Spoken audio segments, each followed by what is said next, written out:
அனைவருக்கும் வணக்கம். நான் அரசு உயர்நிலைப்பள்ளி கருப்பூரில் படிக்கிறேன். திரு செந்தில்குமார் அவர்கள் நான் ஏற்கனவே சண்டை எங்கள் வீட்டில் அவர் இருந்துக்கிட்டு முதல்ல வந்து 200 காசு கீழே போட்டு இது உன் காசு தான் எடுத்துக்கோ அப்படின்னு சொன்னார். நான் என் காசு இல்லைனே, இல்லை இது உன் காசு தான் எடுத்துக்கோ அப்படின்னு சொல்லவும் பிள்ளைங்கள்லாம் சிரித்தாங்க. அதுக்கப்புறம் யாருமே எங்கூட பேசலை. அப்புறம் எனக்கு மனசு ரொம்ப கஷ்டமாயிடுச்சு. அப்புறம் நான் ஸ்கூல் போகலை. அப்புறம் தொடாத இடத்துல கை வச்சாரு, கழுத்தில் கை வச்சு கீழே தள்ளி விட்டாரு, இடுப்பை பிடிச்சி கிள்ளினாரு.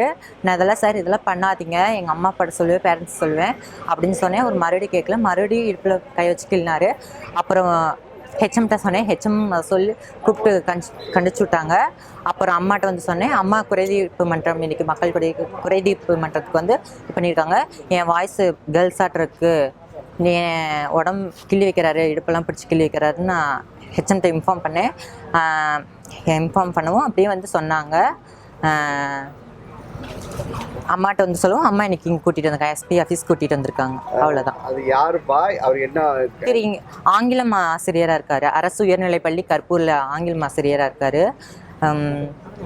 அவர் வளையல் கரும்புதூர், அவர் சொந்த ஊர். இப்போ வந்து இப்போ தாந்தூர்ஜி மலையில் இருக்கார் அவர்.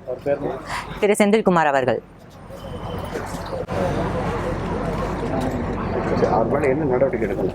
அவர் மேலே இப்போ முதலமைச்சர் சொல்கிறாரு, நான் இந்த ஆண்கள் பெண்கள் எல்லாமே என் பிள்ளைகள் தானே.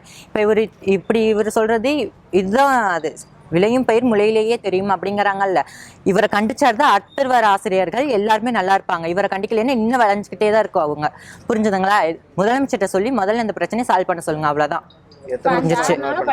6 நாள் நான் போகலைங்க. நான் 10வது படிக்க பொது தேர்வு எழுதணும். 16ஆம் தேதி எக்ஸாம் மிட்டம் படிக்கணும்னு ரொம்ப மனசு ஆசை இருக்கு எனக்கு. ஃபுல்லாக பண்ணுறாங்க. ஸ்கூல் போகவே எனக்கு இஷ்டமே இல்லை. போலீஸில் கம்ப்ளைண்ட் கொடுத்தாங்க, வந்தாங்க, விசாரிச்சாங்க, போயிட்டாங்க. அவ்வளோதான். வேற ஒன்றுமே கிடையாது. வேற ஒன்றுமே அவங்க வந்து என்ன ஏது அப்படின்னு மட்டும்தான் விசாரிச்சாங்களே தவிர அப்புறம் எதுவுமே விசாரி கிடையாது. போயிட்டாங்க. நான் வந்து எஸ்டி தரசா ஸ்கூலில் படிக்கிறேன். அண்ணா நான் காந்தி கிராமத்தில் தான் படிக்கிறேன். எங்களுக்கும் எங்கள் பக்கத்து வீட்டுக்கும் சண்டை. அதுக்கு சம்மந்தமே இல்லாமல் என்னையை பிடிச்சி திட்டினாங்க.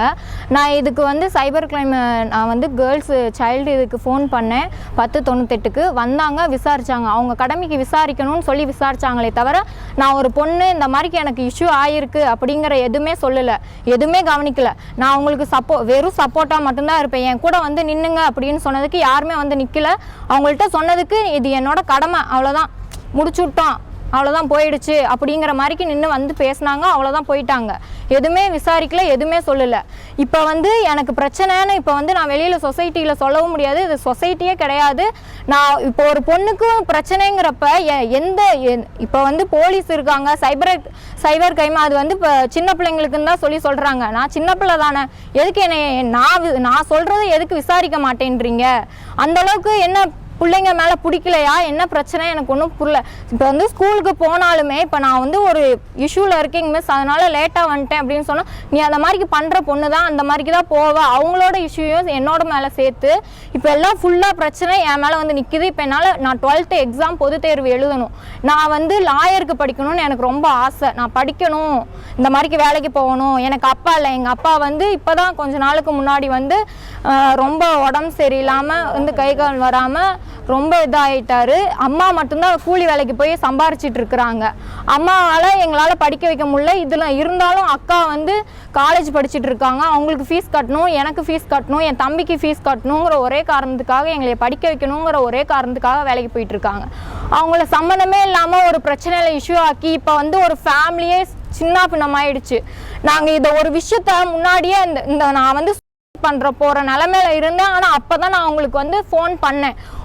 ஒரு இது கூட எடுக்கல. தனியா போய் என்னன்னு சொல்றது, இந்த மாதிரி பண்ணிட்டாங்க அப்படின்னு சொன்னானா திருப்பி வந்து அவங்க கால் பண்ணுங்கன்னு சொன்னாங்கன்னா அவங்களும் திருப்பி இப்படிதான் பேசுவாங்க. இது திருப்பி ரிப்பீட்டடா நடந்துகிட்டே தான் இருக்கும்.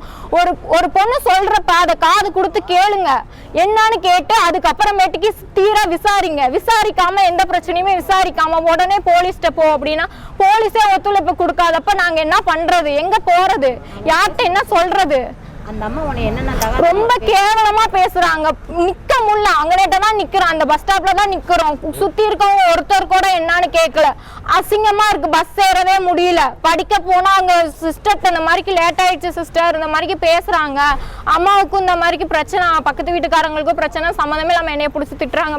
நீ ஏன் அப்படி அலைஞ்ச, நீ அப்படி அலையறனாலதான் உன்னைய சொல்றாங்க அப்படின்னு சொல்றப்ப எனக்கு எவ்வளவு கஷ்டமா இருக்கும். பிளே ஸ்டோர் மற்றும் ஆப் ஸ்டோரில் இருந்து பாலிமர் செயலியை QR கோடு மூலம் பதிவிறக்கம் செய்யுங்கள். செய்திகளை உடனுக்குடன் பெறுங்கள்.